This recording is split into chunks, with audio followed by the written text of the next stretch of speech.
It is a palace in which 11 centuries of history can be observed.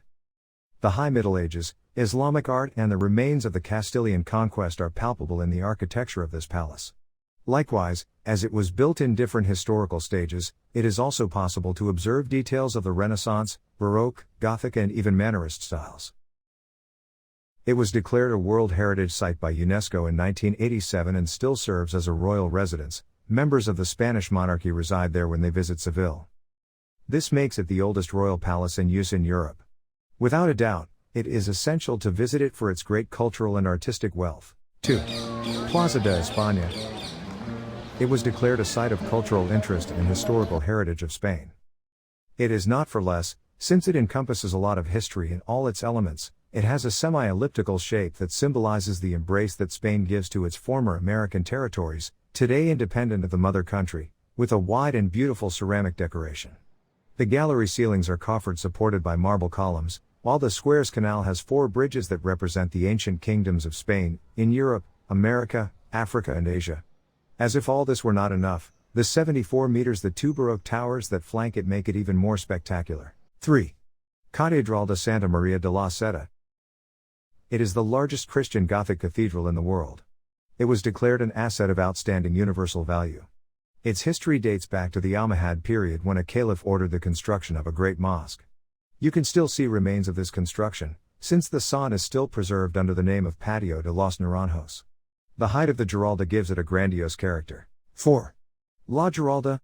This spectacular bell tower is another of the essential places to see in Seville, as it also preserves the remains of the mosque and has a height of more than 104 meters.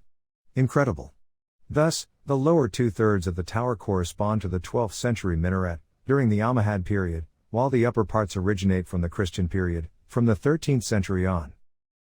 In its 7 upper bodies we find, the body of bells, 16th century, the body of the clock, 18th century, the body of the stars, with an inscription found in the 4 cardinal points that reads the strongest tower is the name of the Lord and the oldest bell in the tower, the one that strikes the hours, the body of the carambola, the plume followed by a dome, a sphere and, finally, the weather vane that symbolizes the Christian victory, 16th century. 5 Indies Archive.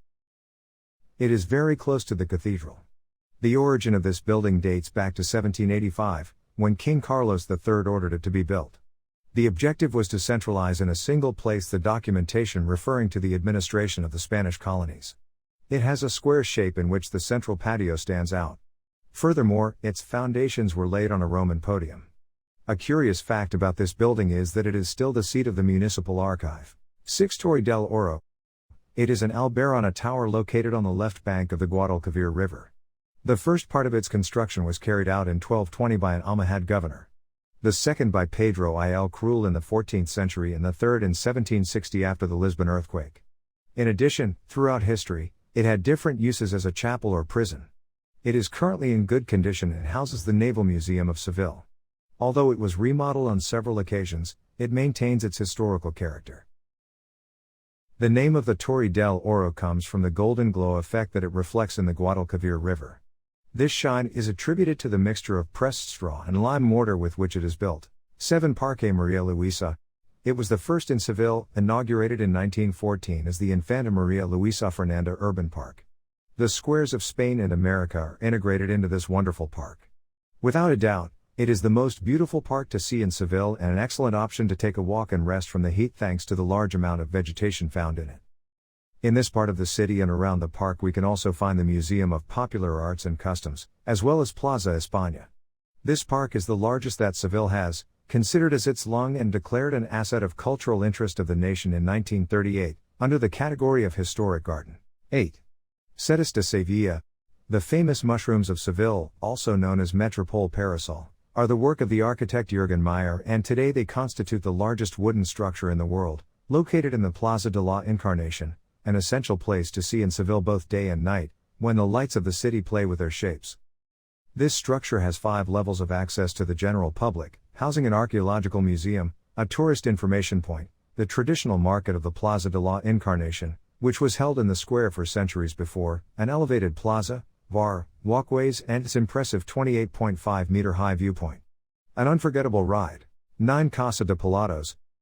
This emblematic building of Andalusian architecture from the 15th century is a palace belonging to the Casa de Medinaceli and constitutes an eclectic work of art, combining the Mudéjar style with the Italian Renaissance in its facade and interiors, as a result of the constant architectural interventions that happened between the 15th and 17th centuries. Without a doubt, its gardens and its main patio are unmissable places to see in Seville, and where you can't stop taking photos. 10 Museo de Bellas Artes. Inaugurada a mediados del siglo XIX, el Museo de Bellas Artes de Sevilla es considerada como una de las pinacotecas más importantes de España y, incluso, de Europa. Antes de destinarse a ser la sede del museo, este edificio era el convento de la Orden de la Merced y, como dato curioso, Tirso de Molina residió en este cuando fue exiliado de Madrid en 1625. Entre las colecciones del Museo de Bellas Artes hay mucho que ver en Sevilla, destacando sus pinturas de arte andaluz del siglo XIX y las pinturas de estilo barroco sevillano de artistas como Murillo, Valdés Leal y Zurbarán.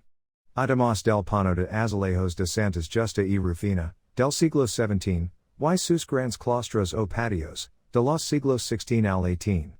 Un paseo espectacular para amantes del arte.